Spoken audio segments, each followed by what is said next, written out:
क्या आपने कभी सोचा है, अगर एक महिला चुपचाप हवालात में बंद हो जाए और कोई ये तक न पूछे कि उसका गुनाह क्या था?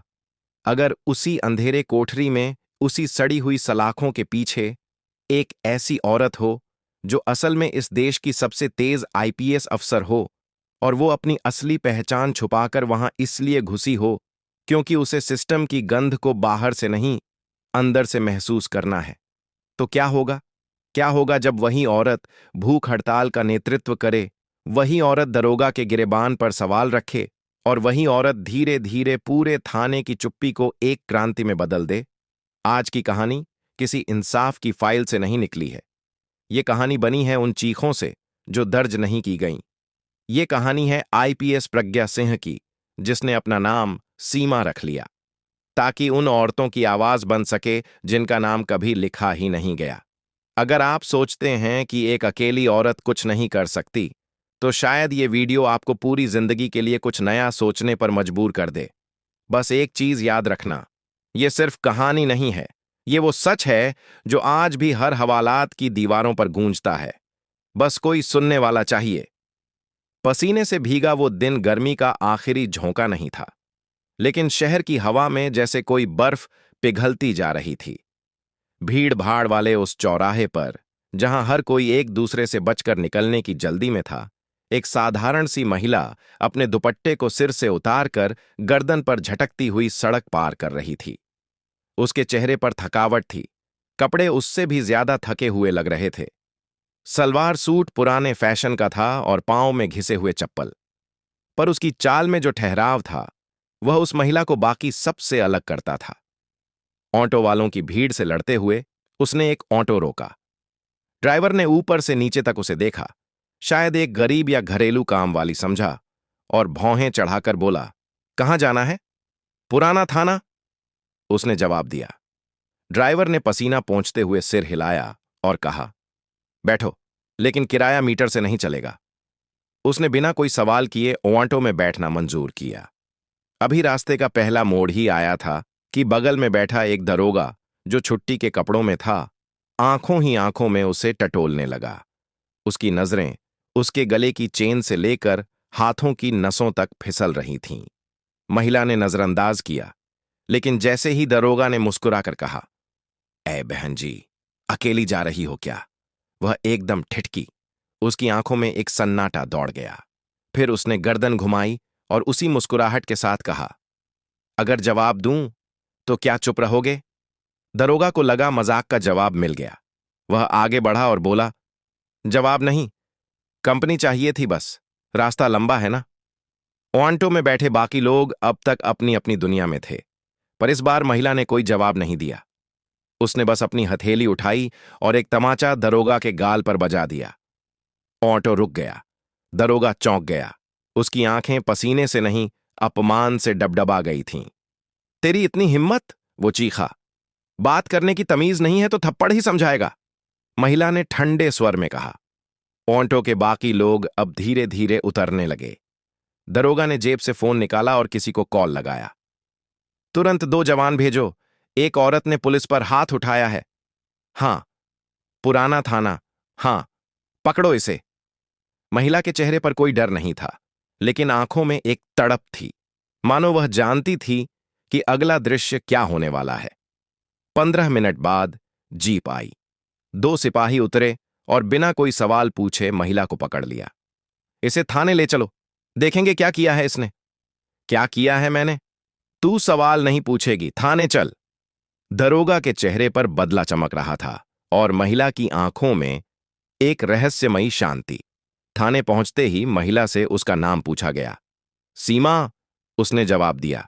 थाने के बड़े साहब ने बिना एफआईआर, बिना रिपोर्ट उसे हवालात में डलवा दिया। कमरे के भीतर अंधेरा था, दीवारें पसीने और सड़े हुए खाने की बू से भरी थीं। 2 और औरतें पहले से अंदर थीं। एक तो आंखें बंद किए दीवार से लगी बैठी थीं, दूसरी जमी पर चुपचाप लेटी थीं। सीमा, असल में आईपीएस प्रज्ञा सिन्हा, ने बिना कुछ कहे कोने में एक जगह पकड़ ली। रात बीती। मच्छरों ने हमला किया, लेकिन सीमा हिली नहीं। सुबह होते ही अंदर की महिला ने पूछा, किस केस में लाई गई हो? बिना केस। तू बहुत शांत है। पहली बार आई है क्या? पहली बार। पर लग रहा है जैसे सब देखा है पहले भी। दूसरी महिला उठी और बोली, यहां ऐसी कोई नहीं आई जो खुद चलकर आए। तुझ में कुछ अलग है। थाने की हवालात के बाहर दरोगा बार बार झांक रहा था। उसे डर था कि कहीं मामला बड़ा ना हो जाए, लेकिन उसके लिए यह सिर्फ एक बदले की बात थी। वह नहीं जानता था कि जिसे उसने बंद करवाया है वो एक आईपीएस अफसर है, जिसने केंद्र से लेकर राज्य तक कई केसों की तह तक जाकर अधिकारियों को निलंबित करवाया है। लेकिन प्रज्ञा अब अफसर नहीं थी, अब वह एक आम औरत थी। और वह आम औरत बनने ही आई थी, क्योंकि उसे सिस्टम को बाहर से नहीं, भीतर से समझना था। अगली रात जब एक महिला चीखते हुए हवालात में लाई गई, उसके कपड़े फटे थे और चेहरे पर खरोंच के निशान थे, तब प्रज्ञा की आंखें पत्थर आ गईं। क्यों लाई है इसे? बोलती बहुत है, नेतागिरी करती है। नाम क्या है तेरा? रुक्मणी, वह बड़बड़ाई। सीमा ने धीरे से उसका सिर अपनी गोदी में रखा और चुपचाप सिर सहलाने लगी। बाहर चौकीदार बड़बड़ा रहा था, ये औरतें इंसान नहीं, बला हैं। प्रज्ञा की मुट्ठी बंध गई। वह जानती थी यह जगह उसकी मंजिल नहीं, उसके मिशन की शुरुआत है। और अब पहली बार उसकी आंखें एक ऐसे खेल को देखने लगीं जिसे आम जनता की नजरें नहीं देख सकती थीं। अंदर की गंध, भूख, डर और वह सिसकियां जो रात के अंधेरे में दीवारों से टकराकर लौट आती थीं। अब वह सिर्फ कैदी नहीं रही, अब वह गवाह बनने जा रही थी। हवालात की उस अंधेरी कोठरी में प्रज्ञा अब सीमा बन चुकी थी। एक आम औरत जिसका कोई अतीत नहीं, कोई पहचान नहीं। वह न डरती थी न बोलती थी, सिर्फ सुनती थी। दीवारों पर पसीने की नमी, जमीन पर रात भर की उल्टी और उस पर बिखरी हुई गालियां, सब कुछ उसके भीतर उतर रहा था, जैसे वह अपने ही शरीर का हिस्सा बन रहा हो। रुक्मणी, जिसकी आंखें सूजी हुई थीं, धीरे धीरे पास आई और बोली, तू आम औरत नहीं लगती। सीमा ने मुस्कुराकर सिर हिलाया। अगर मैं कुछ और होती तो यहां क्यों होती? तेरी चाल कुछ और कहती है। क्या कहती है? कि तू देखने आई है, भुगतने नहीं। सीमा ने कोई जवाब नहीं दिया। उसके भीतर एक तपन थी, लेकिन वह उसे भीतर ही भीतर पकाकर धीमा कर रही थी। हर महिला के चेहरे पर वह कुछ पढ़ रही थी, कोई कहानी, कोई अधूरी सिसकी, कोई दबा हुआ जख्म। तीसरी रात थी जब सीमा ने पहली बार अपनी नींद तोड़ी और बाकी औरतों से सवाल पूछे। तू कब से है यहां? महीने भर। तेरे केस का क्या हुआ? ना कोई सुनवाई, ना कोई कागज। कोई आया? घर वालों को पता ही नहीं मैं जिंदा हूं या मर गई। दूसरी ने कहा, मुझ पर चोरी का इल्जाम है, जबकि मैं तो काम वाली बाई हूं। साहब के घर से पैसा खुद उनके बेटे ने उड़ाया था, पर मैं पकड़ ली गई। सीमा हर एक से बात करती रही। एक बुजुर्ग महिला थी, शांति, जो हर वक्त राम नाम जपती रहती थी। जब सीमा ने पूछा, तू कब से है? शांति बोली, साल हो गया। कहती हूं कि बेटा पागल था, लेकिन दरोगा ने कहा, झूठ बोल रही है। तेरा बेटा पागल? हां, उसने ही अपनी बीवी को मार दिया, लेकिन मैं सजा भुगत रही हूं। सीमा के गले में कुछ फंसा सा लगा। उसने अपनी आंखें बंद कीं और पहली बार महसूस किया कि यह जगह सिर्फ दीवारों से नहीं बनी, यह दर्द से बनी है। हर ईंट एक चीख है। 3 दिन बीत गए। सीमा अब सिर्फ एक बंदी नहीं थी, वो भीतर की गंध में, अंधेरे में उस व्यवस्था को पढ़ रही थी जिसने इन महिलाओं को गुमनाम कर दिया था। पुलिस स्टेशन के अंदर का वह कोना जहां रोशनी नहीं जाती, वह अब सीमा की आंखों में बसा था। एक दिन एक सिपाही ने अंदर आकर कहा, चलो लाइन में लगो। साब आए हैं गिनती करने। सभी महिलाएं एक एक करके दीवार से सटी खड़ी हो गईं। सीमा भी। डीएसपी चौहान आए। उन्हें इन बंदियों की परवाह नहीं थी। उन्हें गिनती चाहिए थी, कागज चाहिए था, औपचारिकता चाहिए थी। जब उन्होंने पूछा, कौन है लीडर यहां की? कोई नहीं बोला। पर उसी क्षण सीमा ने अपने नाखून से जमीन पर एक लकीर खींची और फिर उसमें उंगलियों से लिखा, बदलाव के लिए खुद को मिटाना पड़ता है। चौहान के माथे पर बल आया। ये किसने लिखा? सीमा ने उसकी तरफ देखा, बिना बोले। चौहान ने थानेदार को घूरा और बाहर निकल गए। बाहर जाकर बोले, इस हवालात में कुछ गड़बड़ है। रात को रुक्मणी ने पूछा, तू कौन है? सबको इतनी ताकत कैसे दे देती है? सीमा बोली, जब औरत डरना छोड़ दे तब उसकी चुप्पी सबसे बड़ा हथियार बनती है। अगले दिन सुबह जब चाय की केतली आई तो कोई नहीं उठा, कोई नहीं बोला। थानेदार चीखा, क्या मुसीबत है ये? सबकी तबीयत खराब है क्या? सीमा उठी और बोली, हम सबने फैसला किया है। जब तक कोई सीनियर अफसर आकर हमारी बात नहीं सुनता, न खाना खाएंगे न पानी पिएंगे। एक सन्नाटा छा गया। सिपाही भागा डीएसपी चौहान के पास। साहब, हवालात की सारी औरतें भूख हड़ताल पर हैं। चौहान तिलमिलाया, किसने कहा ऐसा करने को? सीमा ने एक बार फिर जमीन पर लिखा, चुप्पी की भूख हड़ताल। वो आवाज जो शब्दों में नहीं थी, अब पूरे थाने के हर कोने में गूंज रही थी। थानेदार ने फाइलें पलटनी शुरू की। इनके केस कहाँ हैं? क्लर्क बोला, सर, कई के तो रिकॉर्ड ही नहीं हैं और कुछ की तारीखें ही तय नहीं हुईं। डीएसपी चौहान अब उलझन में था। सीनियर को कैसे समझाए कि उसके थाने में औरतों ने विद्रोह छेड़ दिया है, बिना शोर किए, बिना खून बहाए। सीमा अब केवल बंदी नहीं थी, वह अब एक व्यवस्था के भीतर उपजे अन्याय की आईना बन चुकी थी। उस रात जब सभी महिलाएं चुपचाप दीवार से लगकर बैठी थीं, सीमा ने पहली बार गीता की आंखों में देखा और बोली, अगर तुम सब साथ हो तो बाहर की दुनिया बदल सकती है। रुक्मणी ने कहा, तू साथ है तो हम लड़ेंगे। और वहीं से एक नई इबारत शुरू हुई, बिना शोर के, बिना हथियार के, लेकिन अंदर से इतनी मजबूत कि पूरा थानेदार तंत्र हिल गया। चौथा दिन था हवालात का। गर्मी के थपेड़े दीवारों के भीतर भी दस्तक दे रहे थे, लेकिन अब उन दीवारों के पीछे कुछ और भी पक रहा था। एक चुप्पी जो अब भूख बन चुकी थी। थाने का माहौल पहले से अलग था। खाना लाने वाले सिपाही की चाल में झुंझलाहट थी, थानेदार की निगाहों में बेचैनी और डीएसपी चौहान की आवाज में थर्राहट। उन्हें समझ में नहीं आ रहा था कि ये औरतें, जो अब तक सिर्फ रोती थीं या गालियां सुनती थीं, एकाएक इतनी संगठित कैसे हो गईं। सीमा यानी आईपीएस प्रज्ञा सिंह अब भीतर की हर सांस को गिन रही थी। हर औरत की आंखों में उसने भरोसे का पहला बीज बो दिया था। भूख हड़ताल चौथे दिन में प्रवेश कर चुकी थी, लेकिन किसी ने भी अपनी कमर ढीली नहीं की थी। भूख से मर जाएंगी सब, मरेंगी नहीं, जिंदा रहेंगी तभी तो बाहर की औरतों को आवाज मिल पाएगी। रुक्मणी ने धीरे से कहा, तूने क्या सोचकर ये रास्ता चुना? सीमा मुस्कुराई, क्योंकि बाहर से देखने पर यह जगह सिर्फ एक हवालात लगती है, लेकिन अंदर से यह एक कब्रिस्तान है जिसमें जिंदा औरतें दफन हैं। उस दिन दोपहर में डीएसपी चौहान फिर से हवालात आया। उसके साथ एक डॉक्टर था। इनकी तबीयत बिगड़ रही है, कौन है इन सबका अगुआ?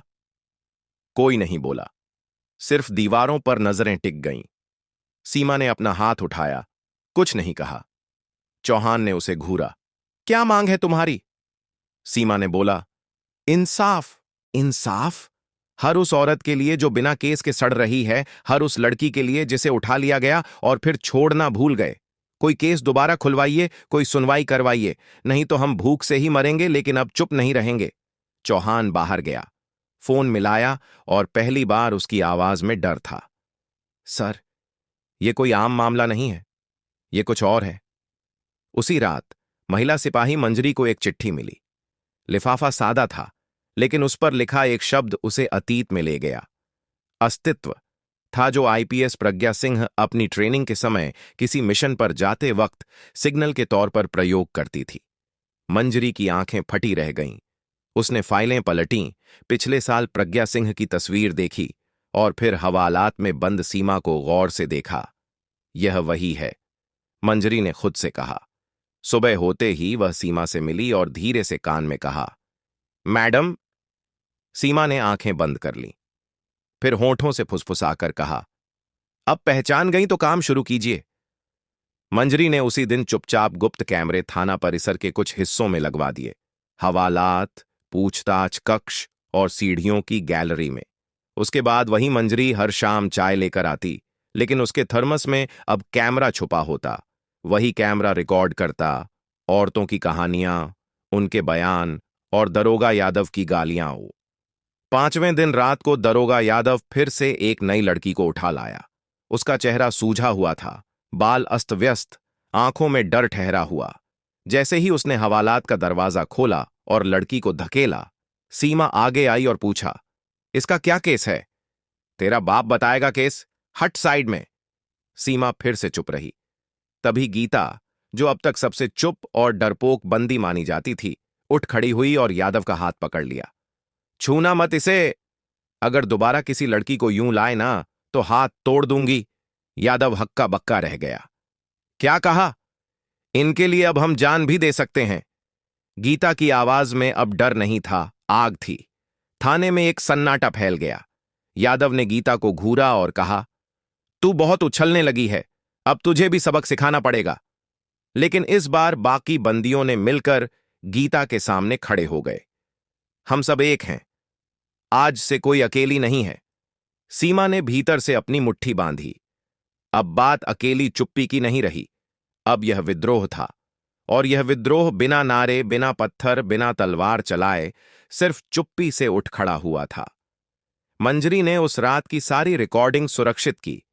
वीडियो, गवाही, हर वो शब्द जो दरिंदगी को बेनकाब करता था, अब एक पेन ड्राइव में था जो अगले ही दिन राज्य महिला आयोग को सौंपा जाना था। और वहीं उसी रात थाने के पीछे बने शौचालय की दीवार पर एक औरत ने खुरच कर लिखा, हम इंसाफ नहीं मांग रहे, हम उसका हक ले रहे हैं। हवालात अब एक जेल नहीं रहा था, यह अब एक आंदोलन बन चुका था। रात की गहराई और हवा की चुप्पी के बीच मंजरी जब पेन ड्राइव को अपनी जेब में डालकर थाना परिसर से बाहर निकली तो उसका चेहरा बिल्कुल वैसा था जैसा किसी छोटे गांव की टीचर का होता है, शांत, साधारण और सबसे अधिक अनदेखा। लेकिन उस रात उसके कदमों में एक औरत की सैकड़ों चुप चीखें दबी थीं और जेब में एक ऐसा हथियार जो पूरे सिस्टम की चूलें हिला सकता था। उसके जाने के कुछ घंटों बाद थाने का माहौल बदला। दरोगा यादव, जो कई दिनों से खुद को राजा समझ रहा था, अचानक से ज्यादा सजग हो गया। वह अब हवालात के पास रुकता नहीं था। मंजरी का व्यवहार भी बदल गया था। अब वह सिपाही नहीं, एक सैनिक थी जो किसी मिशन पर थी। सुबह थाने में हलचल मच गई जब थाना प्रभारी के मेज पर एक सील बंद लिफाफा आया जिसमें सिर्फ एक वाक्य लिखा था, नाम पूछने से पहले पहचान सीखो। नीचे सिर्फ एक हस्ताक्षर, पीएस।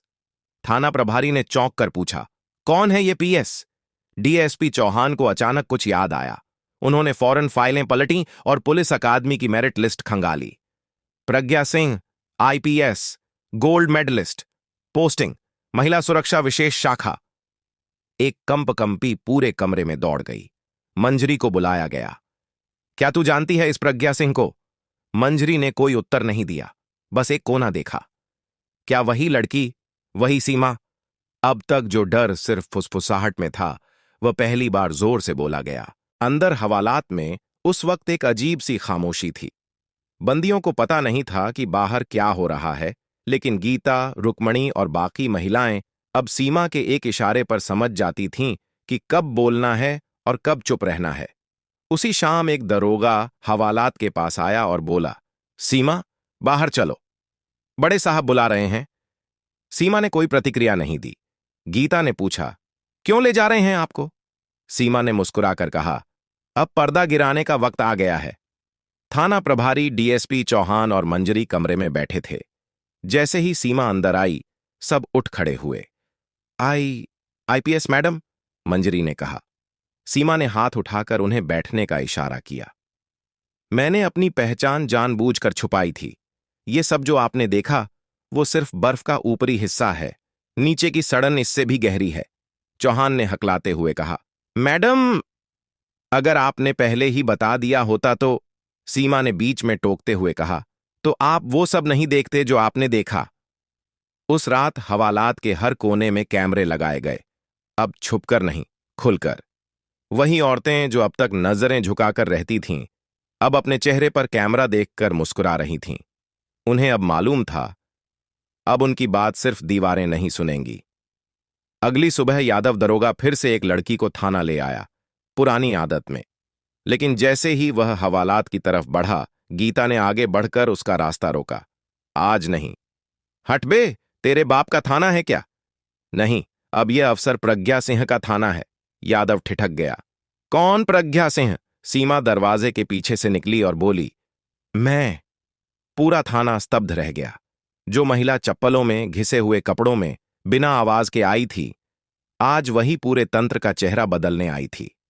यादव की आंखों में पहली बार डर दिखाई दिया। आप आप आईपीएस हैं? हाँ, और तुम्हारी हर हरकत अब रिकॉर्ड में है। हर चीख, हर गाली, हर छूटी हुई फाइल, अब सबका हिसाब होगा। थाने की बाकी महिला बंदियों की आंखों में पानी भर आया, लेकिन अब वो आंसू डर के नहीं, भरोसे के थे। सीमा ने गीता का हाथ पकड़ा और कहा, अब हम मिलकर तुम्हारा बयान दर्ज करवाएंगे। गीता ने कहा, अब हम सबका बयान होगा, सब कुछ। उस रात सभी महिलाओं से गवाही ली गई। मंजरी खुद कैमरा चलाती रही, प्रज्ञा खुद सवाल पूछती रही और हर उत्तर एक दस्तावेज बनता गया। सिस्टम के भीतर वो हलचल थी जो भीतर से ही उठी थी, बिना तोड़े, बिना जला के, बस पहचान दिखाकर। और इस बार दीवारों पर लिखा नहीं गया, अब हर गवाही दस्तावेज पर थी। जिस सुबह का सूरज अब तक सिर्फ सलाखों की दरार से झांकता था, उस दिन वह पूरे थाना परिसर पर चमक रहा था, मानो खुद वक्त ने किसी गहरी नींद से जागकर अपनी आंखें खोली हों। पूरे राज्य में एक खबर फैल गई थी, जो धीरे धीरे हर अखबार की पहली पंक्ति और हर न्यूज चैनल की ब्रेकिंग न्यूज बनती जा रही थी। एक महिला आईपीएस अधिकारी ने भेष बदलकर जेल की सड़ांध उजागर की, दरोगा यादव निलंबित, कई अफसरों पर कार्रवाई शुरू। मुख्यमंत्री तक यह बात पहुंची। उन्होंने तुरंत विशेष जांच एजेंसी गठित करने का आदेश जारी किया। नाम रखा गया नारी सुरक्षा संगठन एनएसएस, और उसकी पहली प्रमुख बनाई गई आईपीएस प्रज्ञा सिंह। मंच पर जब मुख्यमंत्री ने उनके हाथ में नियुक्ति पत्र दिया तो प्रज्ञा की आंखें भरी हुई थीं, लेकिन फिर भी ठोस। कैमरों की फ्लैश में वह वही महिला थी जो चुपचाप हवालात की दीवारों के भीतर भूख हड़ताल कर रही थी। पहला काम उन सभी थानों, सुधार गृहों और महिला शरणालयों की जांच करना जहां बीते वर्षों में महिलाओं के अधिकारों का हनन हुआ था, जिनका कोई रिकॉर्ड नहीं था, जिनकी कोई आवाज नहीं थी। प्रज्ञा ने अपने ऑफिस में बैठकर एक सूची बनवाई, जिसमें 56 ऐसे सुधार गृह चिन्हित किए गए जहां पिछले 10 वर्षों में सबसे ज्यादा महिला कैदियों की मौतें हुई थीं। उसके बाद वह खुद एक एक जगह दौरे पर निकल पड़ीं, न कैमरों के साथ, न अधिकारियों की भीड़ के साथ, बस एक नोटपैड, एक रिकॉर्डर और वो चुप सुनने वाली आंखें। पहले ही हफ्ते में उन्होंने 13 ऐसे केस दोबारा खोले जिनमें कोई फाइल ही नहीं थी। एक सुधार गृह में उन्हें एक ऐसी लड़की मिली जो 14 साल की उम्र में उठाई गई थी और अब 28 साल की हो चुकी थी। उसका नाम तक भूल चुका था सिस्टम, बस उसे सब पगली कहते थे। नाम क्या है तुम्हारा? मालूम नहीं, सब चिल्लाते हैं तो वही बन गई मैं। प्रज्ञा ने उसका माथा सहलाया और कहा, तू अब अपना नाम खुद रख सकती है। तेरा नाम वो नहीं होगा जो दरिंदगी ने दिया, तेरा नाम अब वो होगा जो इंसानियत देगी। लड़की ने थोड़ी देर बाद धीरे से कहा, आशा। प्रज्ञा की आंखें नम हो गईं। लेकिन इन जांचों के दौरान एक और नाम बार बार उभरने लगा, एडीजी विजय बहादुर सिंह। वो अफसर जो सुधार गृहों का निरीक्षण करता था, पर हर जगह वही लड़कियां गुम हो जाती थीं जहां वो गया होता। जब रिपोर्ट खंगाली गई तो पाया गया कि पिछले 3 वर्षों में 41 महिला बंदियों की ट्रांसफर स्लिप पर उसके दस्तखत थे, पर उनके आगमन की कोई रिपोर्ट कहीं नहीं थी। प्रज्ञा ने तब अपने सहयोगी मंजरी से कहा, अब वक्त है गड्डी की सबसे ऊंची ईंट निकालने का। एनएसएस की टीम ने विजय बहादुर सिंह के पिछले 5 वर्षों के कॉल डेटा, लोकेशन ट्रैक और गुप्त वीडियो रिकॉर्डिंग इकट्ठा करनी शुरू की। 2 महीने के अंदर साक्ष्य तैयार हुए, पक्के, ठोस और रोंगटे खड़े कर देने वाले। जब सीबीआई के साथ संयुक्त ऑपरेशन हुआ तो विजय बहादुर सिंह के फार्म हाउस से 4 लड़कियां रेस्क्यू की गईं। वो चुप थीं, लेकिन जब उन्होंने प्रज्ञा को देखा तो उनमें से एक ने सिर्फ इतना कहा, आप वो हो ना जो दीवारों से भी बोलती हो। मामला हाईकोर्ट में गया और पहली बार किसी आईपीएस अधिकारी ने एक और आईपीएस पर गवाही दी, बिना डरे, बिना झुके। विजय बहादुर सिंह को आजीवन कारावास की सजा सुनाई गई। अदालत में जब प्रज्ञा से पूछा गया, आपने यह सब क्यों किया, तो उसने कहा, क्योंकि मेरा काम केवल कानून की रक्षा करना नहीं है, मेरा धर्म है उसे वहां पहुंचाना जहां आज तक उसकी परछाई भी नहीं गई। इस मुकदमे की गूंज इतनी दूर तक गई कि दिल्ली में नीति आयोग ने प्रज्ञा से मीटिंग मांगी। उन्होंने पूछा, क्या यह मॉडल पूरे देश में लागू किया जा सकता है? प्रज्ञा ने मुस्कुराकर जवाब दिया, अगर नीयत सच्ची हो तो बदलाव किसी गवाही का मोहताज नहीं होता। और फिर एनएसएस पूरे राज्य में एक क्रांतिकारी आंदोलन बन गया। हर जिले में महिला सुरक्षा टास्क फोर्स बनी, हर थाना परिसर में महिला गवाही केंद्र खोले गए। गीता अब जिले की एनएसएस प्रमुख थी और रुक्मणी की बेटी, जिसे कभी स्कूल का नाम नहीं पता था, अब कॉलेज की छात्रा बनी। प्रज्ञा सिंह अब सिर्फ एक अफसर नहीं रहीं, वह व्यवस्था की रीढ़ बन चुकी थीं। उन्होंने साबित कर दिया कि चुप्पी सिर्फ पीड़ा नहीं होती, वह संकल्प भी होती है। और इसी संकल्प ने एक सड़ी हुई व्यवस्था को भीतर से तोड़ दिया, बिना कोई खून बहाए, कोई नारा लगाए। अब जब सड़कों से लेकर संसद तक प्रज्ञा सिंह का नाम गूंजने लगा था, तब उन्होंने सबसे पहले खुद को सवालों के घेरे में खड़ा किया। क्या सिर्फ चंद दोषियों को जेल में डाल देने से व्यवस्था सुधर जाएगी? नहीं, उन्होंने खुद जवाब दिया। जब तक सिस्टम की दीवारों में ही सड़न हो, तब तक रंग पोतने से कुछ नहीं बदलता। दीवारों को फिर से बनाना पड़ता है। यहीं से शुरू हुआ असली निर्माण, चुप्पी से बदलाव की दीवार तक का सफर। प्रज्ञा ने अपने नए अभियान का नाम रखा, नारी प्रहरी नेटवर्क। इसका उद्देश्य था हर गांव, हर कस्बे, हर शहर में ऐसी महिलाओं को तैयार करना जो सिस्टम के भीतर की खामोशी को पहचानें, उसे दर्ज करें और उसे मिटाएं। इसके लिए सबसे पहले उन्होंने वही औरतें चुनी जिनके साथ कभी अन्याय हुआ था। गीता, रुक्मणी, शांति और सैकड़ों ऐसी औरतें जिन्हें सिस्टम ने नजरअंदाज किया था। हर जिले में सुनो बहन मोबाइल वैन की शुरुआत की गई। ये गाड़ियां उन गलियों में जाती थीं जहां किसी का भी पहुंचना मुमकिन नहीं था। इन वैनों में एक छोटा सा रिकॉर्डिंग रूम होता, जहां कोई भी महिला जाकर अपनी आप बीती कह सकती थी, बिना नाम के, बिना डर के। जब पहली बार एक बच्ची ने उस वैन के भीतर आकर कहा, मुझे नहीं पता मेरे साथ क्या हुआ था, पर मेरे शरीर में दर्द था, और मां ने कहा, चुप रहो, तब प्रज्ञा समझ गई कि असली क्रांति वहीं से शुरू होती है, जहां भाषा खत्म हो जाती है और सिर्फ भावनाएं रह जाती हैं। एक नई योजना बनाई गई, 101 सिसकती गवाहियां। यह एक किताब थी जिसमें ऐसे 101 केस दर्ज किए गए जिनका कोई कानूनी दस्तावेज नहीं था, पर जिनकी सिसकियां अब दस्तावेज बन चुकी थीं। इस किताब को राष्ट्रीय पुस्तक मेले में रखा गया, और जब एक रिटायर्ड जज ने इसे पढ़ा तो उन्होंने कहा, मैंने कानून की बहुत किताबें पढ़ी हैं, लेकिन यह पहली किताब है जो न्याय की स्याही से नहीं, दर्द की स्याही से लिखी गई है। इतना ही नहीं, प्रज्ञा ने महिलाओं के लिए स्वरोजगार केंद्र भी शुरू किए। उन्हें पता था कि जब तक औरतें आर्थिक रूप से स्वतंत्र नहीं होंगी, तब तक उनका मुंह खुलकर नहीं बोलेगा। गांव-गांव में सिलाई, कढ़ाई, टाइपिंग, कंप्यूटर क्लासेस शुरू हुईं। गीता अब सिलाई सिखाती थी और कहती थी, जिस हाथ से मैंने सलाखों को पकड़ा था, आज उसी हाथ से औरतों को हुनर दे रही हूं। रुक्मणी की बेटी, जिसका स्कूल जाना एक सपना था, अब उसी स्कूल में अध्यापिका बन चुकी थी। जब वह बोर्ड पर पढ़ाती तो उसकी आंखों में एक नई रोशनी होती। एक बार प्रज्ञा जब निरीक्षण के लिए स्कूल गईं, तो उसने कहा, मैडम, आपने कानून को अदालत से निकालकर आत्मा तक पहुंचाया है। प्रज्ञा चुप रही, लेकिन उसकी आंखों में हल्का सा पानी तैर गया। इन तमाम योजनाओं के बीच एक दिन प्रज्ञा को एक पुराना खत मिला, टूटा फूटा सा, पीले कागज पर लिखा हुआ। उसमें लिखा था, मैं जानती हूं कि आप कौन हैं। मैं भी वही औरत हूं जिसे आपने हवालात में पहली बार छुआ था। उस दिन से मैंने कभी खाना नहीं छोड़ा, लेकिन अब जब मैंने आपको सब कुछ करते देखा, तो एक इच्छा है, क्या आप एक बार फिर उसी हवालात में आएंगी, सिर्फ दीवारों को छूने?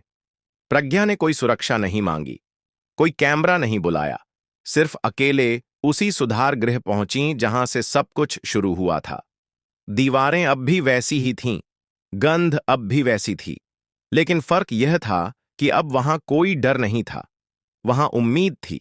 प्रज्ञा ने उस दीवार की तरफ देखा जहां किसी औरत ने नाखून से लिखा था, मैं हूं। उस जगह जाकर उन्होंने अपनी उंगलियां दीवार पर रखीं।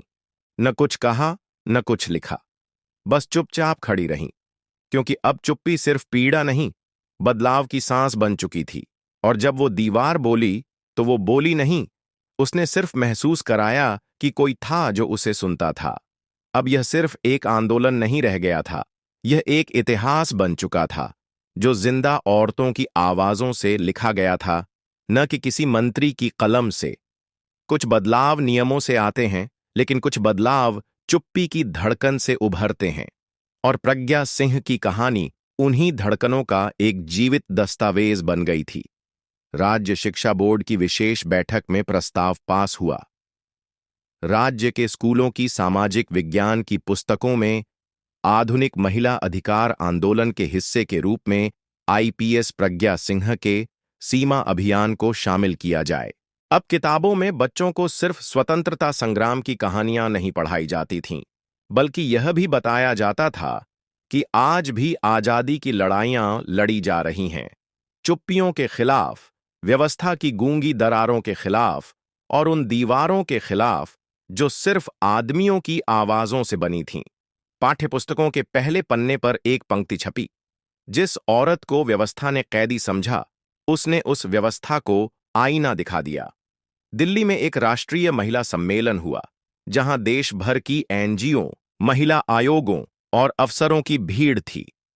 मंच पर जब प्रज्ञा सिंह को बुलाया गया, तो तालियों की गूंज में भी वह उसी चुप और सरल चाल से मंच तक पहुंची, जैसी चाल उसने हवालात की उस कोठरी में अपनाई थी। मैं अफसर नहीं हूं, उसने कहा, मैं गवाह हूं उस चुप्पी की, जिसे आपने दशकों तक अनसुना किया। मैं सिर्फ उन्हें जुबान देने आई थी जिन्होंने बोलना छोड़ दिया था। पूरे हाल में सन्नाटा फैल गया। वहां बैठे हर व्यक्ति को लगा जैसे कोई आईना उनके सामने खड़ा हो गया हो। सम्मेलन के बाद नीति आयोग ने एक प्रस्ताव रखा, प्रज्ञा मॉडल को पूरे देश में लागू किया जाए। इसका मुख्य आधार था बिना एफआईआर वाली महिलाओं की गुप्त गवाही को दर्ज करने की योजना, जिसका नाम रखा गया शून्य दर्ज योजना। इस योजना के तहत कोई भी महिला बिना अपनी पहचान उजागर किए अपने साथ हुए अत्याचार की गवाही दर्ज करा सकती थी, जो राज्य आयोग के पास सुरक्षित रखी जाती थी और जरूरी होने पर स्वतः संज्ञान में ली जाती थी। गांव की एक महिला, जिसने कभी सिर्फ मवेशियों की देखभाल की थी, अब एनएसएस की मुख्य रिपोर्टिंग अधिकारी बनी। जब किसी ने उससे पूछा, तू इतनी दूर कैसे पहुंच गई, उसने कहा, क्योंकि किसी दिन एक औरत ने मेरी चुप्पी को सुना था। प्रज्ञा सिंह ने अब राजनीति, प्रचार या पुरस्कार से खुद को दूर रखा। उन्होंने कहा, मेरे लिए सबसे बड़ा पुरस्कार यह है कि अब कोई बच्ची उस गंध से भरी हवालात में न पहुंच पाए। अब कोई मां चुप रहकर अपनी बेटी को समझौते के पाठ न पढ़ाए। उनकी टीम ने हर जिले की रिपोर्टिंग यूनिट में एक दीवार छोड़ी, सिर्फ एक दीवार, जिस पर कोई भी औरत, बच्ची या बुजुर्ग अपनी भावनाएं उकेर सकती थी। वहां कोई पुलिसिया नोटिस नहीं था, कोई आदेश नहीं, बस एक दीवार थी जो सुनने लगी थी। और फिर एक दिन, जब प्रज्ञा पुरानी हवालात गईं, जहां से सब कुछ शुरू हुआ था, वह कमरा अब एक स्मृति स्थल बन चुका था। उस कोने में अब एक दीवार थी, रंगी नहीं गई थी, साफ भी नहीं की गई थी, बस वैसी ही छोड़ दी गई थी जैसी प्रज्ञा के समय थी। दीवार पर एक कविता उकेरी गई थी, मैं वो हूं जिसे तुमने चुप रखा, मैं वो हूं जिसे तुमने भूल जाना चाहा, पर अब मैं हूं। तेरी किताब की पहली पंक्ति, तेरे बेटे की शिक्षा का आधार, तेरे नियमों की नींव, मैं हूं सीमा। प्रज्ञा ने अपनी उंगलियां उस कविता पर रखीं। न कोई आंसू गिरा, न कोई शब्द निकला, सिर्फ एक स्पर्श, हल्का लेकिन इतना गहरा कि जैसे समय खुद रुक कर देख रहा हो। और जब वह वापस अपनी गाड़ी की ओर बढ़ीं, तो पीछे से एक छोटी बच्ची भागती हुई आई और पूछा, आप ही हो ना वो दीदी जिनकी कहानी मेरी किताब में है? प्रज्ञा रुक गईं, झुकीं, बच्ची की आंखों में देखा और बोलीं, हां बेटा, लेकिन अब तू वो कहानी है, मैं तो बस शुरुआत थी। और यही थी उस चुप्पी की सबसे बड़ी जीत, कि वह अब सिर्फ गूंज नहीं, अगली पीढ़ी की आवाज बन चुकी थी।